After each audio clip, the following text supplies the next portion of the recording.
Masih berlangsung terkait protes warga soal lahan di Pulau Rempang, Batam, kini kericuhan terkait eksekusi lahan kembali terjadi di Lampung Tengah.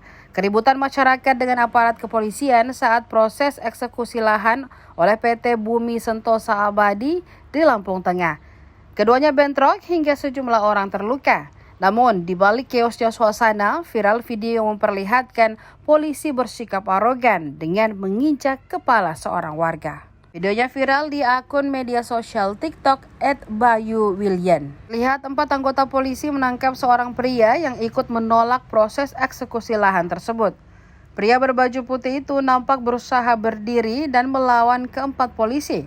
Namun, upaya itu tidak berhasil lantaran sejumlah aparat menggunakan senjata berupa tongkat. Seorang polisi pun sempat menginjak kepala pria tersebut. Aksi itu pun dibenarkan oleh Kabid Propam Polda Lampung, Kombes Pol Firman Andrianto. Ia mengatakan oknum polisi tersebut berinisial Bribka Z yang sudah mengakui kesalahannya. Ade menjelaskan aksi Bribka Z telah melanggar pasal 10 ayat 1A dan B Perpol nomor 1 tahun 2022.